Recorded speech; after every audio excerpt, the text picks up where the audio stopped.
নাহমাদুহু ওয়া নুসাল্লি আলা রাসূলিহিল কারীম আম্মা বা'দ। আসসালামু আলাইকুম ওয়া রাহমাতুল্লাহি ওয়া বারাকাতুহু।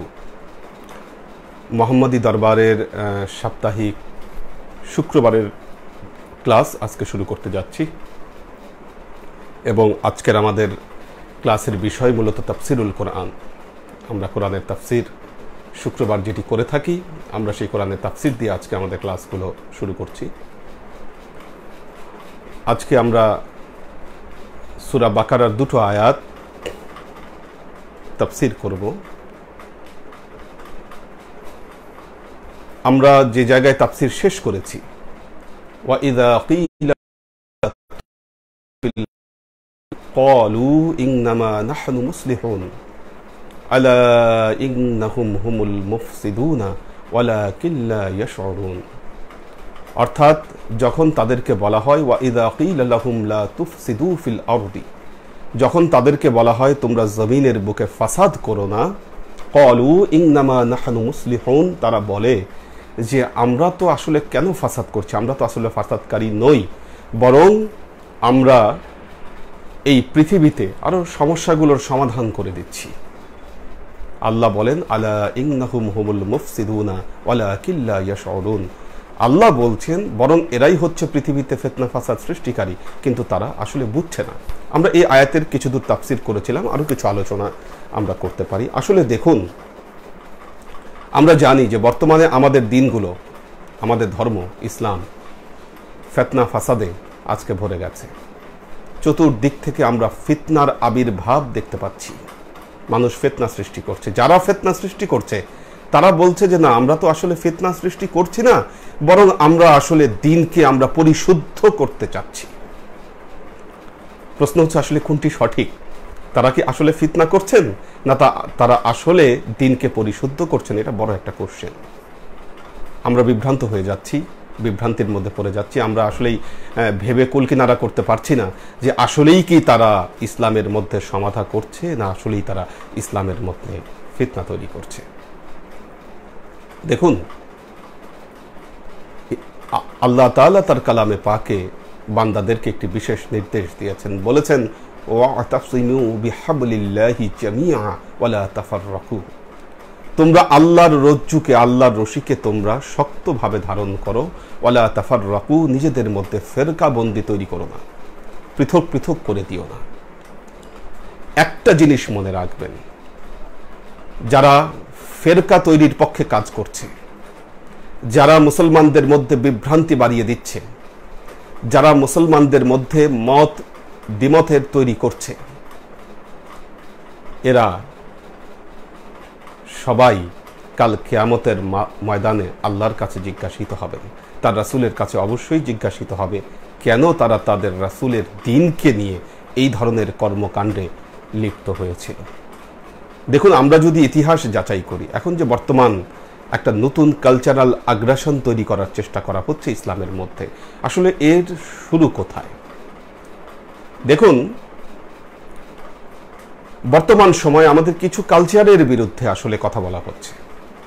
খুব সূক্ষ্মভাবে যদি আপনি খেয়াল করে দেখেন, দেখবেন যে কিছু কিছু কালচার, মুসলমানরা যারা এই কালচারগুলোকে একটা দীর্ঘ সময় ধরে তাদের মধ্যে এই কালচারগুলো তৈরি হয়েছিল, বর্তমানে কিন্তু এই কালচারগুলোর বিরুদ্ধে কথা বলা হচ্ছে। কতগুলো উদাহরণ দিলে আপনাদের জন্য বুঝতে সুবিধা হবে এই বিষয়গুলো। যেমন আমরা একটা বিষয় জানি, নামাজের পর মোনাজাত, এটা আমাদের ইসলামিক কালচারের মধ্যে একটা গুরুত্বপূর্ণ একটা কালচার, একটি ইবাদত।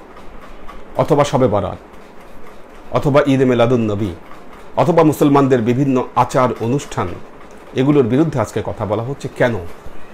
মূলত বিষয়টা এটি একটি কালচারাল আগ্রাসন ছাড়া আর কোনো কিচ্ছু নয়। একটা কালচারাল আগ্রাসন মাত্র। কালচারাল আগ্রাসন কেন? কালচারাল আগ্রাসনের উৎপত্তি কোত্থেকে? কারণ আপনারা জানেন যে ওসমানিয়া খেলাফত যখন পৃথিবীতে ছিল, অটোমান যাদেরকে বলা হয়, অটোমানদের সময়ে মুসলমানদের মধ্যে যে কালচার ডেভেলপ করেছিল, অটোমানদের পরবর্তীতে যারা ক্ষমতায় এসেছে আরব দেশে, আমরা জানি যে তাদেরকে ওয়াহাবি মতবাদ নামে নামকরণ করা হয়। আব্দুল ওয়াহাব নজদির নেতৃত্বে যে বিপ্লব সেখানে ঘটানো হয়, এবং ওই বিপ্লবের পরে তারা মূলত অটোমান সময়ের যে কালচারগুলো এখানে ডেভেলপ করেছিল, ছলে বলে কৌশলে চেষ্টা করা হচ্ছে সেই কালচারগুলো যেন আমাদের মাঝখান থেকে না থাকে, তার পরিবর্তে একটি নতুন কালচার যেন আমরা তৈরি করতে পারি। এটাই কিন্তু তাদের মূল উদ্দেশ্য। কিন্তু এর দ্বারা ইসলাম যে কতটা ক্ষতিগ্রস্ত হচ্ছে সেদিকে কিন্তু আমরা নজর দিচ্ছি না। এর দ্বারা আমাদের নিজেদের মধ্যে বিভ্রান্তি বাড়ছে, আমাদের নিজেদের মধ্যে বিভেদ বাড়ছে। যে কোনো মূল্যে মনে রাখবেন এই বিভেদ থেকে আমাদেরকে দূরে থাকতে হবে। বিশেষ করে যারা মোহাম্মদী দরবারের সালেক তারা এই জিনিসটি খুব ভালো মতো খেয়াল রাখবেন। মোহাম্মদী দরবারের সালেকরা এই বিভ্রান্তি বাড়াবে না, বরং তারা বিভ্রান্তি থেকে সম্পূর্ণরূপে দূরে থাকবে। তো আমরা এই পর্যন্ত তাফসির করেছিলাম যে যখন তাদেরকে বলা হয় তোমরা জমিনের বুকে ফাসাদ তৈরি করো না, তারা বলে আমরা ফাসাদ তৈরি করছি না, আমরা সমাধান করছি। এই জন্য আপনারা মনে রাখবেন, আমি জানি আপনাদের মধ্যে এমন কেউ কেউ আছেন যারা তর্ক বিতর্ক অনেক পছন্দ করেন, দিন নিয়ে ধর্ম নিয়ে তর্ক করেন, একে অপরের সাথে তর্ক করেন। এই তর্কতে আপনি যাবেন না, এটি অর্থহীন। কারণ শরীয়তের যে বিষয়গুলো নিয়ে আপনি তর্ক করছেন এই বিষয়গুলোর কারণে খুব বড় কিছু লাভ ক্ষতি হয়ে যাবে না। আপনি একভাবে আমল করছেন, আরেকজন হয়তো তার একটু ভিন্নভাবে একটু আমল করছে, এর জন্য কিন্তু অনেক বড় কিছু পরিবর্তন হয়ে যাবে না। সেজন্য আপনাদেরকে অনুরোধ করব, আপনারা কখনোই ফিরকাবন্দির ভিতরে তর্কাতর্কির মধ্যে যাবেন না, এর দ্বারা ফাসাদ তৈরি করবেন না। আল্লাহর নবী একটি কথা বলেছেন, আল ফিতনাতু আশাদ্দু মিনাল কতল। ফিতনা কতল করার চাইতেও খারাপ, মানুষকে হত্যা করার চাইতেও ফিতনাটি অধিক খারাপ। সুতরাং আমাদের ফিতনা থেকে সব সময়ের জন্য দূরে থাকতে হবে। আমরা আজকের যে আয়াত আমরা তাফসীর করব, ওয়া ইযা কিলা লাহুম আমিনু কামা আমানান নাস ক্বালু আনুমিনু কামা আমানাস সুফাহা। ওয়া ইযা কিলা লাহুম আমিনু কামা আমানান নাস, যখন তাদেরকে বলা হয় তোমরা ঈমান আনো যেমনি ভাবে মানুষ ঈমান এনেছে, মানুষের দৃষ্টান্ত যখন তাদেরকে দেওয়া হয়, এখানে খুব গুরুত্বপূর্ণ কিছু বিষয়। ওয়া ইযা কিলা লাহুম, যখন তাদেরকে বলা হয় আমিনু তোমরা আল্লাহর উপরে ঈমান আনো, কামা আমানান নাস যেমনি ভাবে বিশ্ব মানবতা আল্লাহর উপর ঈমান এনেছে। দেখুন এখানে কতগুলো বিষয়। এক হচ্ছে আমাদের নবীর দিন মুহাম্মদ মুস্তাফা সাল্লাল্লাহু আলাইহি ওয়াসাল্লামের দিন ইসলাম, এটি ছিল মানবতার ধর্ম। এই জন্য এখানে নাস শব্দটি ব্যবহার করা হয়েছে, অর্থাৎ বিশ্ব মানবতা যেভাবে আল্লাহর প্রতি ঈমান এনেছে, মানবিকভাবে যেভাবে ঈমান এনেছে, ঠিক সেইভাবে তোমরা আল্লাহর প্রতি ঈমান আনো। মূলত এই আয়াতটি মুনাফিকদেরকে উদ্দেশ্য করে নাজিল হয়েছে। হযরত আব্দুল্লাহ ইবনে আব্বাস রাদিয়াল্লাহু তাআলা আনহু, ইবনে মাসউদ রাদিয়াল্লাহু তাআলা আনহু সহ অন্যান্য সকল তাফসীরকারকের মতে এই আয়াতটি মুনাফিকদের উদ্দেশ্যে নাজিল করা হয়েছে। একটা কথা মনে রাখবেন, যারা মুনাফিক তারা মানুষ নয়, এই আয়াত দ্বারা এটাও প্রমাণিত হলো। কারণ তাদের মধ্যে মনুষ্যত্ব নাই। যারা মুনাফিকই করে তাদের মধ্যে মনুষ্যত্ব থাকতে পারে না। আমরা আরবিতে একটি শব্দ বলি জাল ওয়াজহাইন, দুই মুখ। যেই ব্যক্তি, যেই লোক দুই মুখের অধিকারী তিনি মানবতাহীন ব্যক্তি, এটি আমাদেরকে মনে রাখতে হবে। কাজেই মুনাফিকি থেকে দূরে সরে আসতে গেলে আমাদেরকে অবশ্যই মানুষের মতো মানুষে পরিণত হতে হবে। ওয়া ইযা কিলা লাহুম আমিনু কামা আমানান নাস, যখন কাউকে এই কথা বলা হয় ক্বালু আনুমিনু কামা আমানাস সুফাহা, তারা বলে আমরা কি এমন ভাবে ঈমান আনবো, আমাদেরকে কি এই কথার উপর ঈমান আনতে হবে যেইভাবে বোকারা ঈমান এনেছে? কারণ ওই সময়ের মুনাফিকরা, যারা মুনাফিক ছিল, আল্লাহ নবীর উপর যারা ঈমান আনেনি, তারা ঈমানদারদেরকে বোকা মনে করত। কেন বোকা মনে করত? তারা বলতো যে আসলে এই মানুষগুলা তো বোকা। কেন বোকা? তার কারণ হচ্ছে মুহাম্মদ মুস্তাফা সাল্লাল্লাহু আলাইহি ওয়াসাল্লাম সে বলছে পরকাল বলতে একটা জগৎ আছে, এই পরকালের জগতের উপরে বিশ্বাস আনতে হবে। তোমরা যদি এই জামানায় থেকে, এই যুগে থেকে যদি তোমরা আল্লাহর পথে যদি তোমরা চলো, তোমরা যদি আল্লাহর পথে দান খয়রাত করো, তাহলে পরকাল নামে যে একটা জায়গা আছে সেখানে গিয়ে তোমরা আল্লাহর কাছ থেকে এগুলো সব ফিরে পাবে।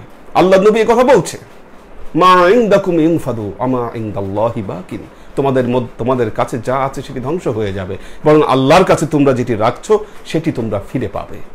তো মক্কার কাফেররা বলছে, মুনাফিকরা বলছে যে এই লোকগুলো যারা এই মুহাম্মদ রাসূলুল্লাহর এই কথার উপর যারা বিশ্বাস এনেছে, বিশ্বাস এনে তারা দুনিয়াবি কাজকর্ম ছেড়ে ওনার পেছনে দৌড়াচ্ছে, এই লোকগুলো তো বোকা লোক। এই কথার উপরে কিভাবে বিশ্বাস করে? একজন বলল, তার কাছে কোনো প্রমাণ নেই যে পরকাল বলতে একটা জগৎ আছে, পরকাল বলতে একটা কথা আছে, এই কথা না বুঝেই তারা এর উপর ঈমান আনছে। কেমন বোকা লোকে! ফাইদা কিলা লাহুম আমিনু কামা ক্বালু আনুমিনু কামা আমানাস সুফাহা, তারা বলে আমরা কি এমন ভাবে ঈমান আনবো যেইভাবে বোকারা ঈমান এনেছে? অর্থাৎ তারা তাদের নিজেদেরকে খুব চালাক ভাবছে যে না, আমরা খুব বুদ্ধিমান লোক, আমরা যা চোখে দেখি তাই বিশ্বাস করি, যা আমরা চোখে দেখি না তা আমরা বিশ্বাস করি না। দেখুন, একটি জিনিস মনে রাখবেন, বিশ্বাস কিসের নাম? বিশ্বাস হচ্ছে যা দেখা যায় না তার উপরে বিশ্বাস স্থাপন করার নামই হচ্ছে ঈমান। আমানতু বিল্লাহি ওয়া মালাইকাতিহি ওয়া কুতুবিহি ওয়া রুসুলিহি ওয়াল ইয়াউমিল আখিরি ওয়াল কদরি খাইরিহি ওয়া শাররিহি মিনাল্লাহি তাআলা ওয়াল বাসি বাদাল মাউত। আল্লাহ যেই বিষয়ের উপর ঈমান আনতে বলেছেন, যে বিষয়গুলোর উপর, এগুলো একটাও কিন্তু চোখে দেখা যায় না। আমানতু বিল্লাহি, আল্লাহর উপর ঈমান আনতে বলেছেন, ফেরেশতাদের উপর ঈমান আনতে বলেছেন, কিতাবসমূহের প্রতি ঈমান আনতে বলেছেন, তাকদীরের উপর ঈমান আনতে বলেছেন। কোনো কিছু আমরা দেখতে পাই না, যা দেখা যায় তার উপর ঈমান আনা লাগে না। আমার মাথায় এখন একটা সাদা রঙের টুপি আছে, সাদা একটু কালার, অ্যাশ কালার। আমি বলছি আমার কাছে এমন একটা টুপি আছে, দেখতেই তো পাচ্ছেন, এটার উপর বিশ্বাস কিভাবে আনবেন? এখন যদি আমি বলি যে না, আমার একটা সোনার সুতা দিয়ে বানানো টুপি আছে, আমি আপনাদেরকে দেখাতে পারছি না। এখন প্রশ্ন হচ্ছে, আপনারা আমার এই কথার উপর বিশ্বাস আনবেন কি আনবেন না? This is the question of ঈমান। আল্লাহর কথাগুলো আপনাদেরকে বলা হচ্ছে, পরকাল নামে একটা জীবন আছে, এই জীবনের পরে আরেকটি জীবন আপনার জন্য অপেক্ষা করছে। সবাইকে এই কথা সমানভাবে বিশ্বাস করতে পারছেন? সবাই যদি সমানভাবে বিশ্বাস করতেন, আজকে সবার আমল একরকম হয়ে যেত, আমলে পরিবর্তন আসতো না। কেন মানুষে আমলে পরিবর্তন আসছে? কেন মানুষের জীবন সমানভাবে পরিবর্তিত হচ্ছে না? তার কারণ হচ্ছে সবাই এই কথাকে সমানভাবে বিশ্বাস করছে না। বর্তমান সময় দেখবেন যে যুবকদের মধ্যে একটি ট্রেন্ড তৈরি হয়েছে, তারা নিজেদেরকে আল্ট্রা মডার্ন ভাবে যে না, আমি মডার্ন মানুষ, এই ব্যাকডেটেড কথাবার্তা হুজুররা আজকে যেগুলো বলছে এগুলো আমি বিশ্বাস করি না। নাউজুবিল্লাহ। পরকালের কথা বলছে বলেই আমার জীবনের এই কাজগুলো শেষ করে দিব, এ ধরনের কিছু বিশ্বাস তারা স্থাপন করছেন। দেখুন, এটি আমাদের জন্য অত্যন্ত হুমকি স্বরূপ। রমজান মাসে আপনাদেরকে একটি কথা বলেছি যে ফেসবুকে একটি পোস্ট কতগুলো ছেলেপেলে দিয়েছিল যে যদি এই করোনা ভাইরাস চলে যায়, এই করোনা থেকে যদি মুক্তি আসে, তাহলে তোমরা মনে রেখো এই করোনার বিরুদ্ধে শুধু বিজ্ঞান লড়েছিল, কোনো মসজিদ মন্দির লড়ে নাই। দেখেন, যে ব্রেন থেকে কথাগুলো এসেছে, একটু খেয়াল করে দেখেন কি কথাগুলো তারা বলতে চাচ্ছে। একদিকে হচ্ছে মসজিদ মন্দির, আরেক দিকে বলতেছে তারা বিজ্ঞান। এই দুটোকে মুখোমুখি তারা দাঁড় করিয়েছে, বলছে যে না, এই করোনা ভাইরাসের সাথে শুধুমাত্র বিজ্ঞান লড়েছে, বিজ্ঞান ছাড়া কোনো আর কেউ লড়ে নাই। এই সময় মসজিদও লড়ে নাই, মন্দিরও লড়াই করে নাই। প্রথমে বিশ্ববিদ্যালয়ের একজন শিক্ষক এই পোস্ট দেয় এবং তার সমর্থনে আরো কয়েকজন এই পোস্ট আমি দিতে দেখি। তখন তাদেরকে কোশ্চেন করেছিলাম যে বর্তমান সোসাইটিতে এই করোনার পরিস্থিতিতে সবাই ফাইট করছে, তাহলে আপনারা কেন বলছেন এখন বিজ্ঞান ফাইট করছে? প্রতিটি মানুষ সমাজের এই করোনার বিরুদ্ধে তারা সংগ্রাম করছে। তাহলে এখানে আপনারা শুধু বললেন যে বিজ্ঞান শুধু এখানে লড়াই করছে, বিজ্ঞান শুধু ফাইট করছে, এই কথাটি আসলে কতটুকু যৌক্তিক?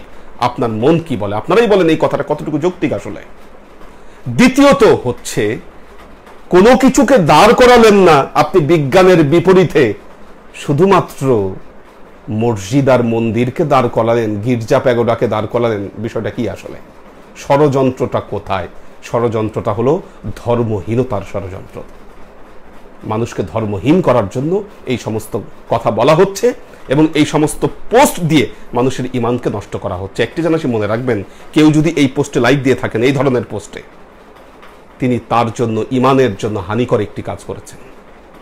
কারণ আল্লাহর নবী বলেছেন, মান রাআ মিনকুমুল মুনকারা ফালইয়াতাগায়্যিরহু বিয়াদিহি। কেউ যদি কোনো গর্হিত কাজ দেখে, অন্যায় কাজ দেখে, তার উচিত মুখে সেটাকে প্রতিবাদ করা।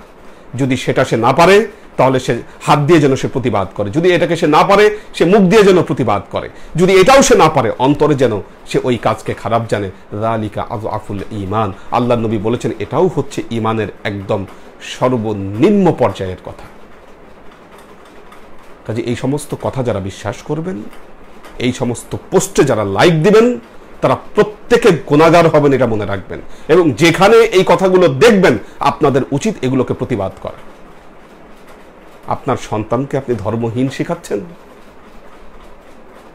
তাই যদি শেখান, এই সন্তান যখন বড় হবে সে তো আপনার এই যে আজকে যে এত বাংলাদেশে এতগুলো ওল্ড হোম গড়ে উঠছে, আমাদের মুরব্বী যারা, ময় মুরব্বী যারা, তারা তো কোনোদিন এই ওল্ড হোম, আমার মনে হয় না যে তারা কোনোদিন ওল্ড হোম দেখেছে। আপনি ধর্মহীন করছেন আপনার সন্তানকে, আপনার সন্তান বড় হয়ে আপনাকে ওল্ড হোমে দিবে। আপনার সন্তানের ব্যাপারে আপনি সতর্ক হচ্ছেন না, সে কোথায় মিশছে, সে কার সাথে চলছে, সে কি মতবাদ ভেতরে ধারণ করছে। আপনি তাকে ধর্ম শেখাচ্ছেন না, আপনি তাকে ধর্মের প্রতি আগ্রহী করছেন না, বরং ধর্মহীনতার প্রতি আপনি তাকে আগ্রহী করছেন। এই সন্তান বড় হয়ে সে আপনার সাথে এমন আচরণ করবে যা পৃথিবীর কাছে সাক্ষী হয়ে থাকে, আপনি নিশ্চিত থাকুন। কাজে আমাদেরকে সব দিক চিন্তা করতে হবে। এই জীবন আল্লাহ দিয়েছে নিয়ামত হিসেবে, এই কথাটাকে বিশ্বাস করতে হবে। আমরা যে কতটা অসহায়, এই যে করোনা ভাইরাস আছে সেটি মানুষকে চোখে আঙ্গুল দিয়ে দেখিয়ে দিচ্ছে যে মানুষ কতটা অসহায়। আল্লাহর আশিক ও সালেক বৃন্দ, ওয়াইদা কিলা লাহুম আমিনু ক্বালু আনুমিনু কামা আমানাস সুফাহা, তারা বলে যেভাবে বোকারা ঈমান এনেছে সেইভাবে কি আমি ঈমান আনব? আল্লাহ বলছেন আলা ইন্নাহুম হুমুস সুফাহাউ ওয়ালাকিন লা ইয়ালামুন, আল্লাহ বলছেন যে আসলে এরাই কিন্তু বোকা, এরাই বোকা। বাংলাদেশের কিছু কিছু মানুষ নিজেকে বুদ্ধিজীবী মনে করেন।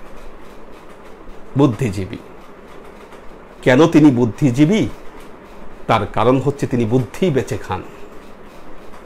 কি বেচে খান? বুদ্ধি। বুদ্ধি মানে তার মগজ থেকে যা উৎসারিত হয় তিনি সেটা বিক্রি করেন। বিক্রি করে তিনি যেহেতু খান, তিনি যেহেতু চলেন, সেহেতু তাকে বলা হচ্ছে বুদ্ধিজীবী। আমরা আলেম যারা, তারা কোনোদিন দাবি করি না আমরা বুদ্ধিজীবী। আমরা নিজেদের বুদ্ধির বশে আমরা চলি না, আমরা আল্লাহর কোরআন অনুযায়ী চলি। আর কোরআনের যে বুদ্ধি, কোরআনের যে জ্ঞান, এর চাইতে ভালো জ্ঞান, ভালো বুদ্ধি কোনোদিন হতে পারে না। কারণ নিজের বুদ্ধি দিয়ে যদি চলতে যান, এরকম বুদ্ধিজীবী বহু বিজ্ঞানী মানুষকে বানর বানিয়ে ছাড়ছে। আপনি যদি নিজের বুদ্ধি দিয়ে চলতে চান, নিজেকে আরো বহু কিছু আপনি বানিয়ে ফেলতে পারেন। কাজেই আমরা বুদ্ধিজীবী হতে চাই না, আমরা কোরআন অনুযায়ী আমাদের জীবনকে আমরা গড়তে চাই। এটাই ইসলামের কথা। আসলে ইসলাম তাই বলে যে সময় থাকতে আপনি ইসলামের পথে চলে আসেন, আপনি ঈমানদার হন, আপনি আপনার জীবনকে পরিবর্তন করুন। কারণ দেখুন, আমাদের এই যে করোনা আসলো, করোনা আসার পর আমরা মনে করি যে আমরা অত্যন্ত ক্ষতিগ্রস্ত হয়েছি আমাদের নাজিমউদ্দিন ভাইয়ের ইন্তেকালের মাধ্যমে। আসলে এটা আমাদেরকে বিশ্বাস করতে হবে, আল্লাহ ওনার মৃত্যু এইভাবে লিখে রেখেছে। তার কারণ হলো, প্রথম যেদিন ওনার ড্রাইভারের যেদিন করোনা ডিটেক্ট হলো, আমাকে সেলিম, এই যে আজাদের বড় ভাই সেলিম আমাকে ফোন করে জানালো যে হুজুর, নাজিমউদ্দিন ভাইয়ের ড্রাইভারের কিন্তু করোনা পজিটিভ আসছে। আমি সাথে সাথে সেলিমের ফোনটা রেখে আমি নাজিমউদ্দিন ভাইকে ফোন দিলাম। ফোন দিয়ে বললাম, নাজিমউদ্দিন ভাই আপনাদের ড্রাইভারের কিন্তু করোনা ডিটেক্ট হয়েছে। নাজিমউদ্দিন ভাই বলল, ও তো এই সকালবেলায় আমার সাথে দেখা করে গেল। তো আমি বললাম যে একটু সতর্ক হন, আপনাদের কোনো জ্বর টর আছে কিনা একটু দেখেন গায়ে। সে সময় হয়তো ওনাদের গায়ে জ্বর ছিল বা গলা ব্যথা ছিল। উনি টেস্ট করাতে গেছিলেন ওই দিন সন্ধ্যার পরে। তো টেস্ট করাতে যাওয়ার পরে দেখেছেন যে খুব সিরিয়াল দেখে উনি আর টেস্ট করার নাই, বাসায় চলে আসছেন। এরপরের 2 দিন তিনি চেষ্টা করেছেন বাসায় এসে কিভাবে করোনা টেস্ট করানো যায়, এটার চেষ্টা তিনি করেছিলেন যে বাসায় এসে তিনি করোনা টেস্ট করাবেন। এইভাবে কিন্তু সময়গুলো ক্ষেপণ হয়েছে। কিন্তু ওনার যেটা উচিত ছিল যে করোনার যে মেডিসিন, যেগুলো ডাক্তার এখন বলছে যে আপনাদের কোনো জ্বর বা ঠান্ডা এগুলো উপসর্গ দেখা দিলেই আপনারা মেডিসিন ব্যবহার করা শুরু করেন, তাহলে বিপদ অনেকটা কেটে যাবে। আপনাদের বিপদ থাকবে না। উনি এই কাজটা করেননি। আরেকজন আমার যেটা মনে হচ্ছে উনি যে ডাক্তার দেখিয়েছিলেন ওই ডাক্তার তাকে মিসগাইডেড করেছে, কারণ ডাক্তারের সাথে কি কথা হয়েছে উনি আমাকে জানিয়েছিলেন। ডাক্তার নাকি ওনাকে বলছেন না আপনার করোনা টরোনা এগুলো কিচ্ছু হয়নি, আপনার এগুলো টেস্ট করানো লাগবে না, আপনার অন্য কোনো সমস্যা আছে, আমি আপনাকে অন্য কোনো ওষুধ দিচ্ছি। ভিন্ন ওষুধ দিয়েছে, তিনি সেগুলো খেয়েছেন। তো খাওয়ার পর যখন অবস্থা সিরিয়াস হয়েছে তখন আবার ডাক্তার বলেছে যে না আপনার করোনা হতে পারে, কিন্তু ততদিনে টেস্ট করা বা কোনো কিছু তিনি করতে পারেননি। এবং আরেকটি কথা বলবো, সেটি হচ্ছে আসলে এটা একটা মিরাকল। আপনারা জানেন যে আমাদের নাজিমউদ্দিন ভাই যখনই বক্তব্য দিতেন তিনি অনেক দিন এই কথা বলেছেন যে আল্লাহ যেন দরবারে আমাকে মৃত্যু দেয় এবং হুজুরের জানাজা নিয়ে যেন আমি যেতে পারি। আপনারা সাক্ষী আছেন, কারণ আমি এটা জানি যে আমি যখনই দেশের বাইরে যেতাম উনি টেনশনে পড়ে যেতেন যে আচ্ছা হুজুর দেশের বাইরে, তাহলে আমার জানাজাটাকে পড়াবে। এই ধরনের একজন রোগী তিনি হসপিটাল থেকে এখানে আসবেন, দরবারে আসবেন, এটা চিন্তাও করা যায় না। এটা একটা অবিশ্বাস্য ব্যাপার। এবং আমরা নিশ্চিত ওনার মৃত্যু হয়েছে কিন্তু দরবারে, হসপিটালে ওনার মৃত্যু হয়নি, উনি দরবারে এসে মারা গেছেন। দেখুন আল্লাহ কিন্তু ওনার দোয়াটা কবুল করেছেন। তবে হ্যাঁ, এই ক্ষেত্রে কিন্তু পীর ভাইদের কিছু আচরণ, ওনার প্রতি আপনাদের যে আচরণ, এটা আমি ভালো দেখিনি। খুব খারাপ আচরণ করেছেন আপনারা কেউ কেউ। করোনা রোগী আসছে, আপনারা সতর্ক থাকবেন। কত জ্যান্ত রোগী করোনার মসজিদে এসে ঘুরে চলে গেছে। ওনাকে যখন নিয়ে আসা হয়েছে, উনি যখন মৃত্যুবরণ করেছেন, অনেকে আমাকে ফোন দিয়ে বলেছেন হুজুর জানাজাই পড়ানোর দরকার নেই। আপনারা যে এই মত দিচ্ছেন, আপনারা কি একটা কথা কি একবারও চিন্তা করলেন না? আচ্ছা, নাজিমউদ্দিন ভাইয়ের জায়গায় যদি আমি থাকতাম আজকে, বা নাজিমউদ্দিন ভাইয়ের জায়গায় যদি অন্য XYZ, যদি যিনি আমাকে বলছেন যে আপনি নামাজ পড়ায়েন না, যদি আপনি থাকতেন, তখন আমি কি অ্যাকশন নিতাম? হ্যাঁ, আমি অসুস্থ, ঠিক আছে, আমি তো আমার পার্সোনাল সেফটি নিয়েই আমি জানাজায় যাব, এবং সেটা আমি করেছি। আমি আমার পার্সোনাল সেফটি নিয়েই কিন্তু ওনার জানাজায় আমি শরীক হয়েছি। আপনাদের জানাজায় শরীক হওয়ার দরকার ছিল না, দোয়াদুয়ি করারও দরকার ছিল না। আশেপাশ থেকে কিন্তু উদ্যোগ নিতে পারতেন। যে কাজটা করেছেন, একে একে মসজিদে যারা ছিলেন সবাই ভাগছেন মসজিদ থেকে, নাম্বার 1। দ্বিতীয়ত হচ্ছে ফোন করে জানিয়ে দিয়েছেন যে তোমাদের এগুলো দোয়াদুয়ি করার দরকার নাই, এগুলাতে তোমাদের থাকার দরকার নেই, তোমরা ভাগো। এই কাজগুলো যে করেছেন, এটা কি আসলে কতটুকু ঠিক হয়েছে আপনাদের বিবেকের কাছে? Is the question. যেই ছেলেগুলো আসলে এখানে ছিল, আমি বলবো যেমন আজাদ, সেলিম, তাও তো এরা অনেক দেখে দেখে রুগী অনেক দেখেছে, এদের সাহস বেড়েছে। কিন্তু সাগর, আমি কয়েকজনকে দেখেছি এখানে, আমি সাগরকে দেখেছি, তারপরে জালাল ভাইয়ের যে একটা ছেলে, তারা কিন্তু খুব অত্যন্ত সাহসী ভূমিকা নিয়েছে। আমি আসলে স্যালুট জানাই তোমাদেরকে। আল্লাহ তোমাদের মঙ্গল করুক। কিন্তু ভুলে গেলে হবে না যে আমাদের নাজিমউদ্দিন ভাই কোন পীর ভাই ছিলেন। রুহামা বাইনাহুম ওয়া আশিদ্দাউন আলাল কুফার, এটা একটা বড় ব্যাপার। আজকে আমার যে কোনো পীর ভাই, সে করোনায় হোক বা যে কোনো প্রবলেমে হোক, সে যদি সিনিয়র পীর ভাই হয়, তার যে কোনো প্রবলেম হোক, আমি আগাবো তার কাছে, আমি যাব। যে পজিশনই আল্লাহ রাখুক, আমার ভেতরে যদি হায়াত থাকে, তার জানাজা পড়ানো লাগুক, যা কিছু করা লাগুক, আমি আগাবো তার জন্য। কিসের ভয়? এত ভয় কাকে ভয় করেন আপনারা? আল্লাহকে ভয় করতে শিখেন। কেউ আপনাকে হেফাজত করতে পারবে না। সুতরাং দেখুন, এ কথাই বলবো, যে কারো, আমাদের যে কারোরই হতে পারে, জানি না কার হবে। আমরা আশা করি যেন এরকম না হয়, দোয়া করছি কোনোদিন যেন এরকম না হয়। এবং আপনাদেরকে বারবার বলছি, আপনারা কেউ অবহেলা করবেন না। জ্বর আসুক, ঠান্ডা আসুক, নোটিস করবেন এবং আপনারা মেডিসিন শুরু করবেন। মেডিসিনগুলো খুব কমন মেডিসিন। নিজের রোগ আপনারা লুকাবেন না, কিন্তু এই ধরনের আচরণ আপনারা করবেন না। আল্লাহ কিন্তু, আমি যতটুকু দেখেছি, আমাদের নাজিমউদ্দিন ভাইয়ের তকদির অত্যন্ত ভালো। যেটা ঘটেছে সেটা মিরাকল। এই সময়ে করোনা রোগী মারা গেলে নিজেরা ধুবে, নিজেরা নামাজ পড়বে, এই দৃষ্টান্ত নাই বাংলাদেশে। কিন্তু আল্লাহ, উনি ঠিক যেইভাবে চেয়েছে, আল্লাহ সেইভাবে তার অন্তিম কাজগুলো আল্লাহ ঘটিয়েছে। ওনার ভেতরে যে ইখলাস ছিল, এটা তার প্রমাণ। অনেকে বলেছেন যে হুজুর ডেথ সার্টিফিকেট আসেনি। আচ্ছা, এটা তো নাজিমউদ্দিন ভাইয়ের তো প্রবলেম নাই, এটা কি ওনার দোষ? আমি তো ওনাকে দেখবো, ওনার ফ্যামিলি মেম্বার কি করেছে, ওনার কে কি কোন জায়গা থেকে কি নিয়ে এসেছে বা কি, সেটা আমার দেখা দরকার নেই তো। আর দেখুন, যদি এবং আমাকে আজাদ তখন ফোন করে বলেছে যে হুজুর আমাকে অনেকে ফোন করে বলতেছি তুমি লাশ ধোয়া না। পরে আমি যখন সুজনকে বলেছি, সুজন তাইলে বলো আমি নিচে আসবো কিনা। আমি অসুস্থ না থাকলে তো শুরু থেকেই আমি নিচে থাকতাম, কিন্তু যেহেতু আমার প্রবলেম, আমার মধ্যে কিছু সিমটোম্যাটিক কিছু বিষয় দেখা যাচ্ছিল ওই সময়, বা কিছু প্রবলেম ছিল, তো সেই জন্য আমি তখন নিচে নামি নেই। আমি যখন সুজনকে বললাম সুজন এরা যদি না হয় আমি নিচে নামতেছি, তখন আগে এরা এই জিনিসগুলো করেছে। যাই হোক, নিজের ঈমানকে শক্ত করেন, এই বিষয়গুলো বলবো যেমনি ভাবে আজকে আমাদের আয়াতের কথা, ওয়া ইযা কিলা লাহুম আমিনু কামা আমানান নাস। মজার বিষয় হচ্ছে, দেখেন আপনারা দেখুন, আমি একটা অ্যাড করেছি, আপনারা জানেন একটা করা হয়েছিল বাংলাদেশ গভর্নমেন্ট, WHO এবং ICDRB থেকেই এটা করানো হয়েছিল যে মৃত ব্যক্তি করোনা ছড়ায় না। মৃত ব্যক্তিকে নিয়ে ভয় নাই করোনায়, জীবিত ব্যক্তিকে নিয়ে ভয়।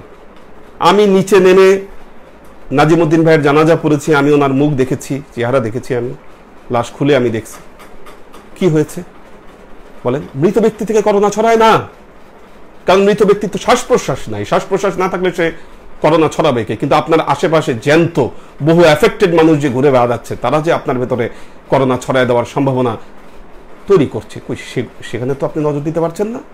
আজকে মসজিদ কেন লকডাউন করতে হচ্ছে? মসজিদ লকডাউন করা হয়েছে শুধু আপনাদের জন্য, কারণ আপনারা কোনো নিয়ম মানছেন না। চট নিয়ে আপনারা চলে আসতেছেন মসজিদের ভেতরে, বসে বসে আরামসে কাশি দেখলে মনে হয় যে নবাবী হালতে আপনারা কাশতেছেন মসজিদের মধ্যে। এই যে বিষয়গুলো, এগুলোকে বন্ধ করার জন্য তো মসজিদ লকডাউন করা হয়েছে। এটা ভাইবেন না যে জানাজার জন্য মসজিদ লকডাউন করা হয়েছে। তো যাই হোক, আল্লাহ আমাদের সবাইকে হেদায়েত দান করুক, আল্লাহ আমাদের উপরে রহম করুক। দোয়া থাকবে যেন আল্লাহ সবাইকে সুস্থ এবং সুন্দর জীবন আল্লাহ যেন দান করে। আমি জাস্ট এতটুকুই ব্যক্ত করলাম, একটু কমেন্টসগুলো পড়ে আজকে ক্লাস শেষ করে দিব। একে আজাদ, আব্দুল হাফিজ, নূর হোসেন খোকন, সাইম আহমেদ, শামসুল ফারিকিন সালাম দিয়েছে। একে আজাদ, কুলসুম আখতার, মিজান, নুরুল্লাহ কাদরি আছেন মাশাল্লাহ, ডক্টর শওকত ওসমান ভাই আছেন, আব্দুল হাফিজ সালাম দিয়েছেন, সোয়াইব খান, নাসিমুল ইসলাম পটল, রেজা নিসা, তিশা তৌফিকা, মহিউদ্দিন সাদিফ, জাইনাল আবেদিন কায়েস, আহমেদ মিয়া, সোহেল রানা, জাহিরুল হক সালাম দিয়েছেন, বাকিবিল্লাহ, হাসান আবদুল্লাহ, হুরাইন জান্নাত হুরি, তাসিফ হোসাইন, তাফসিন হোসাইন, রিজবি দায়ান লোপা সালাম দিয়েছেন, শাহাদত হোসাইন, মোহসিনুদ্দায়ান, হাবিবা আক্তার, সৈয়দ আহমদ মজুমদার, সৈয়দ সুলাইমান সাইদ, আরিফা শেখ, সুমাইয়া নুহিন দিশা, তিশা তৌফিকা। আসসালামু আলাইকুম হুজুর, আম্মাজান পীরমা ও আপনার পরিবারের সবাইকে সালাম জানাচ্ছি। ওয়ালাইকুম আসসালাম। আরিফিন শেখ সালাম দিয়েছে। জেবা ফারজানা, মোহাম্মদ জসিম আসসালাম আলাইকুম। আমার একটা প্রশ্ন আছে, অন্য জায়গায় কি নামাজ পড়া যাবে? আসলে প্রশ্নটা আমি বুঝিনি সম্পূর্ণ। সারা পৃথিবী তো মুসলমানদের জন্য নামাজের স্থান, তো এটা আমার মনে হয় আপনি সরাসরি প্রশ্নটা করলে আমি আপনাকে উত্তরটা দিতে পারবো। ফাতেমা আক্তার, মোহাম্মদ রফিকুল ইসলাম, বকুল মিয়া, তাফসিন হোসাইন, মোহাম্মদ জামাইকা, ম্যাথোডিক্যাল, আসসালামু আলাইকুম, মাহফুজুল হক উজ্জ্বল, মোহাম্মদ আবুল খায়ের, মোবাইদুর রহমান, শাহানুর ইসলাম নূর, মহিউদ্দিন আহমেদ ভাই সালাম দিয়েছেন, কবির হোসেন, ওমর শরীফ ভাই সালাম দিয়েছেন, দীপা উষা, কবির হোসেন সালাম দিয়েছেন, মোহাম্মদ আবুল ফাত্তাহ আসসালাম আমার জন্য দোয়া করবেন, ওনাকে আল্লাহ সুস্থ সহায়তা করেন, ফি আমানিল্লাহ। অমিত ইসলাম আসসালামু আলাইকুম হুজুর, আশা করি ভালো আছেন, আমাদের সবার জন্য দোয়া করবেন, ফি আমানিল্লাহ। ফয়সাল আহমেদ আমরিন শরীফ আসসালামু আলাইকুম হুজুর, করবেন, সবাইকে সালাম জানিয়ে। অন্তু আহমেদ, রিপা আখতার, সাদিয়া আফরিন অন্তু আহমেদ সালাম দিয়েছেন। মাহফুজ আলম, হাবিবুর রহমান আসসালামু আলাইকুম হুজুর, আল্লাহর রহমতে আপনি সুস্থ আছেন, আমরা সবাই দোয়া করি। হুজুর রবিবার থেকে সব খুলে যাবে, কিন্তু রোগের প্রকোপ যে বাড়ছে আমাদের কি করণীয়? আচ্ছা, বিষয় হচ্ছে যে রোগের প্রকোপ তো বাড়ছে, দোয়া করতে হবে আমাদেরকে যাতে আল্লাহ এই রোগে কাউকে আক্রান্ত না করে। এবং রোগের প্রকোপ বাড়ার সাথে সাথে এখন যেটা সুখবর আসলে যে কিছু ওষুধ কিন্তু আমাদের কাজ করছে। তো যে ওষুধগুলো কাজ করছে সেগুলো কোনো প্রবলেম হলে খেয়ে যেতে হবে। পার্সোনাল প্রোটেকশন যদি আপনি ঠিক মতো নেন, কারণ বাংলাদেশে কিন্তু সংক্রমণ সেরকম হচ্ছে না কয়েকটি কারণে। এক হচ্ছে আমাদের বাতাসের আর্দ্রতা বেশি এবং তাপমাত্রাও বেশি, এই দুটো কারণে সংক্রমণ কিন্তু বাইরের দেশের মতো সেভাবে হচ্ছে না।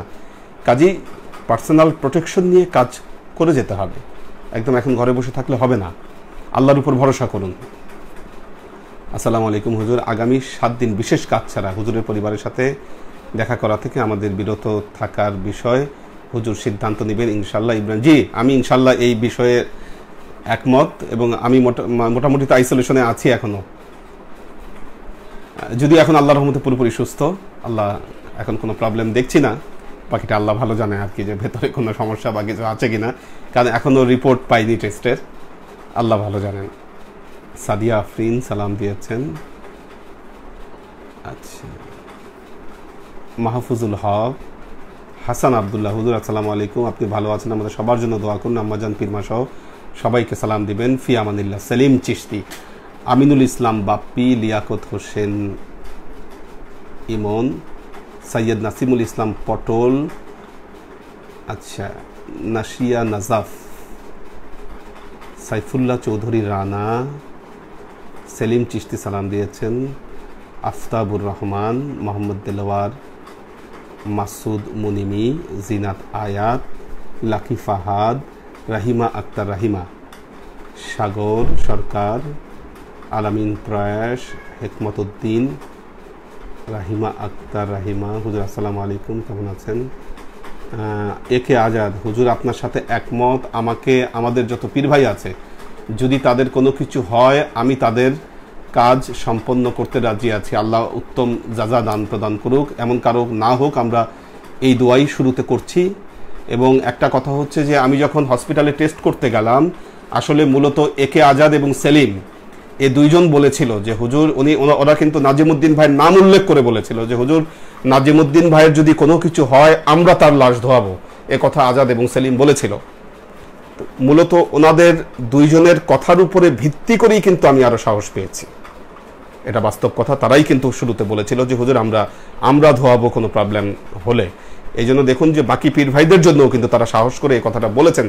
আমি মনে করি যে এটা কিন্তু তাদেরকে মানে স্পেশালি থ্যাঙ্কস দেওয়া উচিত। তার কারণ হলো দেখেন এই রোগে যারা মারা যাচ্ছে পরিবারের কারোর সাথে তাদের কোনো কন্ট্যাক্ট হচ্ছে না, জানাজা পড়াতে পারছে না, কেউ ধোয়াতে পারছে না, তাদেরকে দেখতে পারছে না। একটা মানুষ নির্বাসনে গিয়ে মারা গেলে যেভাবে মারা যায় ঠিক সেভাবে কিন্তু মারা যাচ্ছে। এই সময়ে আমাদের দরবারের যে একদল আমরা এরকম কর্মী পেয়েছি, আমরা বলবো যে যারা আসলে নিজেরা আগ্রহ করছে, কারণ যারা প্রতিষ্ঠিত প্রতিষ্ঠান মার্কাজুল ইসলাম কোটি কোটি টাকা তারা ডোনেশন আনতেছে এই সমস্ত কাজের জন্য, তারা এগুলো এনে তারা এই কাজগুলো করছে, কিন্তু এই ছেলেপেলেগুলো যে ফ্রিলি এই কাজগুলো করছে এটা আরো সাধুবাদ জানানো উচিত, তাদেরকে উৎসাহিত করা উচিত।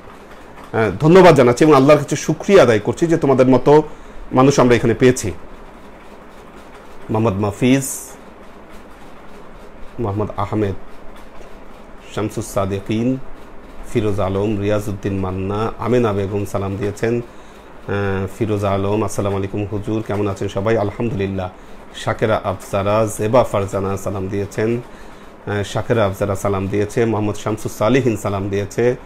ওমর শরীফ হুজুর অনেক বড় একটা শিক্ষা দিলেন, আমরা যেন ভুলে না যাই। হ্যাঁ, এটা আসলে ভুলে যাওয়া চলবে না, দেখেন আমাদের পীর ভাইদের যে অবদান, একটা বিশেষ করে যারা চলে যাচ্ছে, আপনি বা কেউ হয়তো একটা পোস্ট দিয়েছিলেন যে নুরুন্নবী ভাই আমাদের চলে গেছেন, আমাদের নাজির ভাই চলে গেছেন, আজকে নাজিমুদ্দিন ভাই চলে গেলেন, এবং আমাদের আরেকজন পীর ভাই কিন্তু ফরিদপুরে তিনি ইন্তেকাল করেছেন, ওনারও অনেক অবদান আছে দরবারের জন্য, আমাদের আব্দুর রহমান ভাই।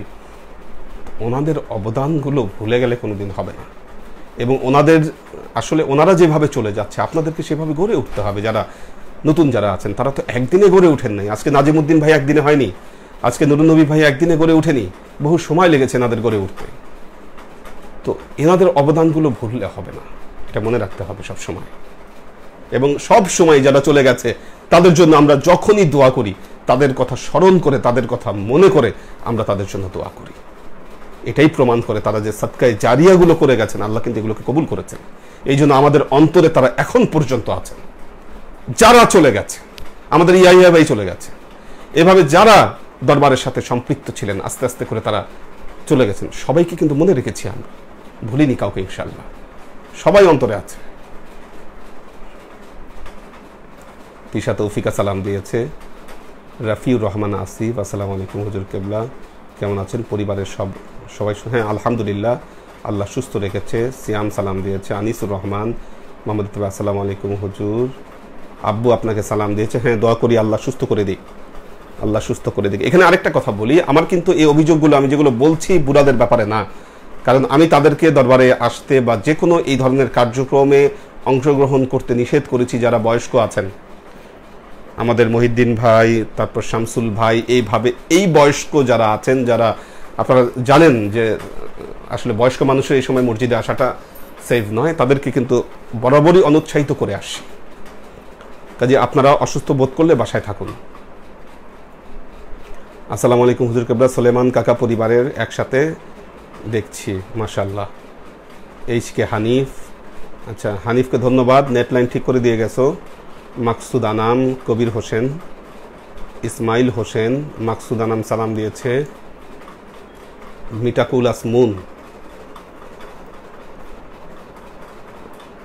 মিটাকুল আসমুন আসসালামু আলাইকুম হুজুর। বাট নাজিমুদ্দিন চাচার ডাইডের ব্যাপার তো অনেকে জানে না, আল্লাহ ওনাকে সব দিক থেকে মর্যাদা দান করবে। হ্যাঁ আসলে না জানার বিষয়টা আসলে আমরা নিজেরাই কনফিউজ ছিলাম, নিজেরাই বুঝতে পারিনি, তো মানুষকেও তো জানানোর সুযোগ পাইনি, এই জন্য দূরবর্তী কেউ আসলে আসতে পারেনি। কোহিনুর বেগম, এইচকে হানিফ আসসালামু আলাইকুম হুজুর।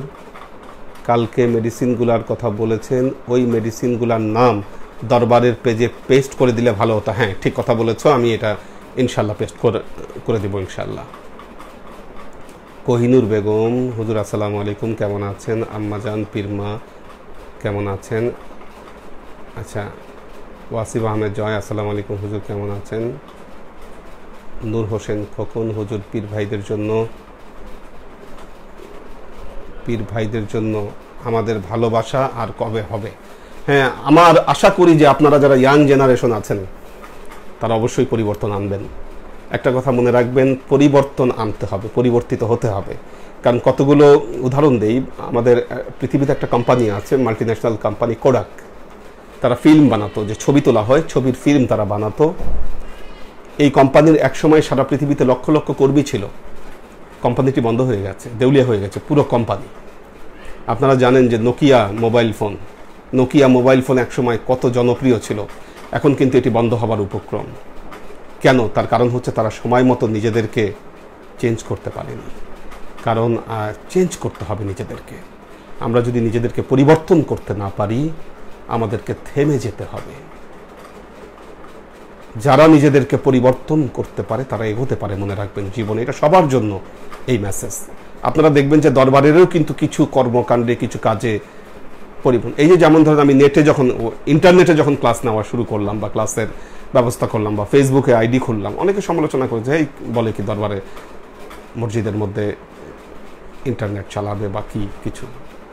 পরিবর্তন আনতে হবে যুগের সাথে, না হলে আপনিই পিছিয়ে পড়ে থাকবেন, এগোতে পারবেন না আপনি। কাজে আমাদেরও মধ্যে পরিবর্তন আনতে হবে। দোয়া করি আল্লাহ যেন দ্রুত সবার মধ্যে পরিবর্তন আনে। মনুষ্যত্ববোধ, মানবতা আমরা যেন নিজেদের মধ্যে জাগ্রত করতে পারি। সাজিদুল ইমন, আসসালামু আলাইকুম হুজুর, দোয়া করবেন আমার জন্য। অবশ্যই ইমন, দোয়া করব এবং আশা করব যে লকডাউন খুলে গেলে, পরিস্থিতি স্বাভাবিক হলে তোমাকে ক্লাসে দেখব। বহুদিন তোমাকে ক্লাসে দেখি না, অনেক দিন। মোবাইদুর রহমান সালাম দিয়েছে। মোবাইদুর রহমান জানাজায় শরীক হয়েছে, লাশ ধোয়ানোতে ছিল না। অনেকে মনে করেছে যে মোবাইদুর রহমান মনে হয় লাশ ধোয়ানোতে ছিল, ও জানাজায় শরীক হয়েছে। আমি সাধুবাদ জানাই মোবাইদুর রহমান। আর একটা কথা মনে রাখবেন, এই সমস্ত কাজে যারা আসে আল্লাহ কিচ্ছু করবে না ইনশাল্লাহ। কারণ একজন জান্নাতি লোকের জানাজায় আপনারা পড়েছেন, এই জানাজায় শরীক হওয়ার কারণে কোনো প্রবলেম ইনশাল্লাহ আপনাদের হবে না। ভয় পেয়েন না, আল্লাহর উপর বিশ্বাস রাখেন। আজিজুল হক, আব্দুল আউয়াল, পপিয়ারা জামান সুমি, আরিফা শেখ, অনেক অনেক শুক্রিয়া। ইসমাইল হোসেন সালাম দিয়েছে। জাকিউল হক জাকি। যাক, আল্লাহ সবাইকে ভালো রাখুক, সুস্থ রাখুক, এই দোয়া করি, মোনাজাত করে দিচ্ছি। আল্লাহুম্মা আমিন। আল্লাহুম্মা সাল্লি আলা মুহাম্মাদিন ওয়া আলা আলি মুহাম্মাদিন কামা সাল্লাইতা আলা ইব্রাহিম ওয়া আলা আলি ইব্রাহিম ইন্নাকা হামিদুম মাজিদ। আল্লাহুম্মা বারিক আলা মুহাম্মাদিন ওয়া আলা আলি মুহাম্মাদিন كما باركت على إبراهيم وعلى آل إبراهيم إنك حميد مجيد. ربنا ظلمنا أنفسنا وإن لم تغفر لنا وترحمنا لنكونن من الخاسرين. ربنا آتنا في الدنيا حسنة وفي الآخرة حسنة وقنا عذاب النار. ربنا لا تزغ قلوبنا بعد إذ هديتنا وهب لنا من لدنك رحمة إنك أنت الوهاب. اللهم إنك عفو تحب العفو فاعف عني يا غفور الرحيم الودود. اللهم نور قلوبنا بنور الإيمان ونور قلوبنا بنور الإسلام ونور قلوبنا بنور الإحسان وزين أخلاقنا بنور محمد صلى الله عليه وسلم. اللهم إنا نسألك علما نافعا رزقا واسعا عملا مقبولا شفاء من كل داء قلبا خاشعا ذهنا ذاكرا إيمانا كاملا توبة قبل الموت راحة عند الموت ونجاة بعد الموت. اللهم إنا نسألك رحمتك في كل درجة فلاح في كل أمر ونعوذ بك من الشرك والشك والنفاق والبدعة ومن كل وسوسة الشيطان. يا الله يا رحمن يا الله, আমরা এতক্ষণ তোমার দরবারে যে সমস্ত আমলকে উপস্থাপন করলাম, ত্রুটি মুক্তভাবে এই আমলগুলোকে তুমি আমাদের তরফ থেকে কবুল করে নাও। তুমি আমলের যাজা আমাদের নবী হযরত মুহাম্মদ মুস্তাফা সাল্লাল্লাহু আলাইহি ওয়াসাল্লামের কাছে পৌঁছে দাও। আল্লাহ, আমাদের নবীর আহলে বাইতের কাছে তুমি এর যাজাকে পৌঁছে দাও। আমাদের নবীর পরিবারবর্গ সাহাবায়ে কেরামের কাছে তুমি এর যাজাকে পৌঁছে দাও। এই দুনিয়ার সমস্ত আম্বিয়ায়ে কেরাম, সাহাবায়ে কেরাম, তাবেঈন, তাবেঈন, ওয়ালি আউলিয়া, গাউস কুতুব, আমাদের মা বাবা, ভাই বোন, আত্মীয় স্বজন, এই দরবার থেকে যত পীর ভাই বোন চলে গেছে সবার রূহে আল্লাহ তুমি এর যাজাকে পৌঁছে দাও। তুমি তোমার হাবিবের ওসিলায় আমাদের সবাইকে কবুল ক্ষমা করে দাও। আমাদের জীবন থেকে সমস্ত অভাব অভিযোগ, বালা মুসিবত, দুঃখ কষ্ট, রোগ শোককে দূরীভূত করে দিয়ে দৃঢ় হস্তে তোমার দ্বীনের খেদমতের তৌফিক তুমি আমাদেরকে দান করো। আজীবন যেন তোমার হেদায়েতের পথে প্রতিষ্ঠিত থাকতে পারি, সে তৌফিক তুমি আমাদেরকে দান করো। আল্লাহ, তুমি আমাদের সবার জীবনে তুমি সুস্থতা দান করো। আল্লাহ, তুমি এই মহামারীর কবল থেকে তুমি আমাদের সবাইকে রক্ষা করো। আল্লাহুম্মা ইন্নী আউযু বিকা মিনাল বারসি ওয়াল জুনুনি ওয়াল জুজামি ওয়া মিন সাইয়্যিল আসকাম। সুবহান রাব্বিকা রাব্বিল ইজ্জাতি আম্মা ইয়াসিফুন সালামুন আলাল মুরসালিন ওয়াল হামদুলিল্লাহি রাব্বিল আলামিন ওয়াজআল আখিরু কালিমাতিনা ইনদাল মাউত লা ইলাহা ইল্লাল্লাহু মুহাম্মাদুর রাসূলুল্লাহ সাল্লাল্লাহু